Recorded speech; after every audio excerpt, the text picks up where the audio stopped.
Hello everyone, my name is Jana. I am a BS semester 3 student of English at Government Arts College, Talaja. Today I have prepared a video on the use of Google Docs to celebration Teachers' Day virtually. In this presentation, I will explain how Google Docs can be used in our daily life, especially for data collection. So let's begin and enjoy my presentation on Docs. Google ડોક્સને open કરતાં જ આપણને જે નીચે પ્લસનું button જોવા મળે છે, જેમાં ક્લિક કરવાથી જનરલી બે ઓપ્શન જોવા મળે છે, જેમાં ચૂઝ ટેમ્પલેટ અને ન્યૂ ડોક્યુમેન્ટ્સ. ન્યૂ ડોક્યુમેન્ટનો ઉપયોગ એ છે કે તમે બ્લેક ડોક્યુમેન્ટ બનાવવાની જગ્યાએ તૈયાર ડિઝાઇન ડોક્યુમેન્ટ ફોર્મેટ ચૂઝ કરી શકો છો. એક્ઝામ્પલ તરીકે રિઝ્યુમ છે, રિપોર્ટ, પ્રોજેક્ટ, ન્યૂઝલેટર, લેટર, મીટિંગની નોટ્સ વગેરે. આ ટેમ્પલેટ્સમાં ડિઝાઇન, હેડિંગ, ફોન્ટ્સ અને લેઆઉટ પહેલેથી સેટ હોય છે, એટલા માટે આપણે ડેટા લખીને ઝડપી દસ્તાવેજ તૈયાર કરી શકીએ છીએ. આમાં તમે બિલકુલ નવી ફાઇલ ખોલી શકો. જેમ કોઈ લેઆઉટ કે ફોર્મેટ નથી, તેમ પોતાની સ્ટાઇલ પ્રમાણે લખી શકો છો.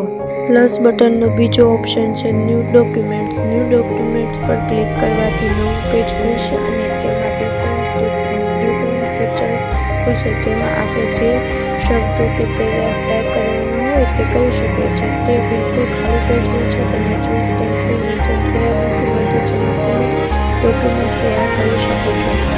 તો આ ખાલી પેજ પર ડિપાર્ટમેન્ટ ઓફ ઇંગ્લિશ એવા શબ્દ ટાઈપ કરશું, જેના આપણે ન્યૂ ડોક્યુમેન્ટ્સના અલગ અલગ ફીચર્સ વડે આપણે તેને બદલાતા જોઈશું.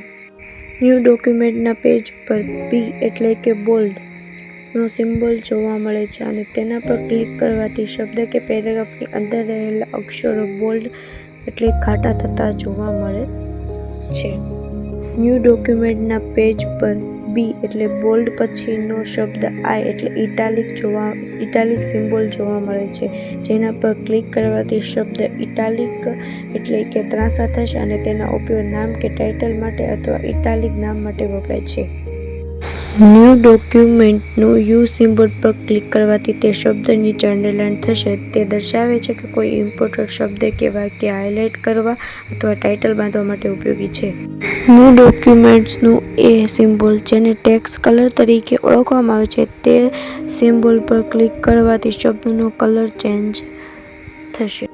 આ એ સિમ્બોલના બટનથી તું લખાણનો રંગ એટલે કે ટેક્સ્ટ કલર બદલી શકે છે. જેના બે પ્રકારના ઓપ્શન હોય છે, ટેક્સ્ટ કલર અને હાઇલાઇટ કલર. ટેક્સ્ટ કલર એટલે લખાણનો રંગ અને હાઇલાઇટ કલર એટલે લખાણ પાછળનો બેકગ્રાઉન્ડનો રંગ. ન્યૂ ડોક્યુમેન્ટનું હાઇલાઇટ સિમ્બોલ પર ક્લિક કરવાથી શબ્દ હાઇલાઇટ થશે, જે દર્શાવે છે કે કોઈ મહત્વપૂર્ણ શબ્દ, લીટી, પેરેગ્રાફ અથવા મુખ્ય પોઈન્ટ અથવા રિપોર્ટ પ્રેઝન્ટેશન ઉપર હાઇલાઇટ કરવા માટે તે ઉપયોગી હોય છે.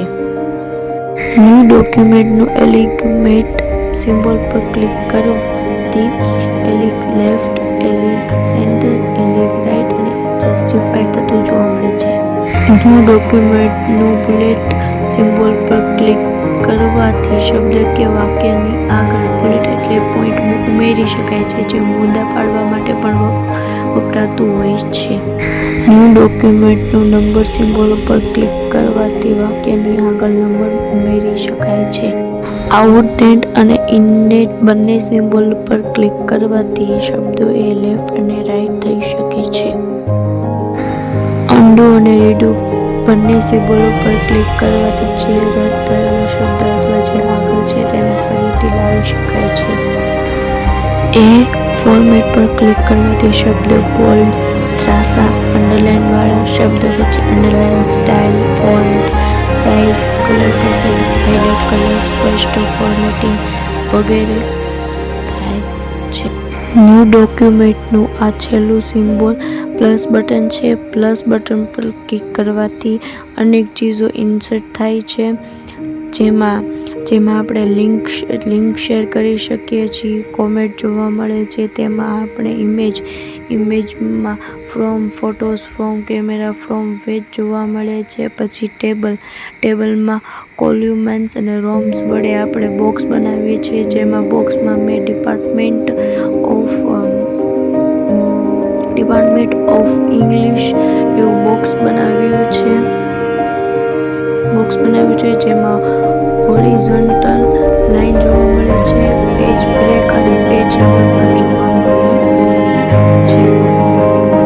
પ્લસ બટનની બાજુમાં કોમેન્ટ બટન પણ જોવા મળે છે. 3 ડોટ્સ પર ક્લિક કરવાથી share button, create out, suggestion, channels એટલે ફેવરેટ, સૂચનો, ડોક્યુમેન્ટ આઉટલાઇન એટલે દસ્તાવેજની રૂપરેખા, વર્ડ કાઉન્ટ એટલે શબ્દની ગણતરી, મૂવ, સ્ટાર, ડિટેલ્સ વગેરે ફીચર્સ આપવામાં આવ્યા છે. સર્ચ ડોક્સ પર ક્લિક કરવાથી શેર વિથ મી, સ્ટાર્ટેડ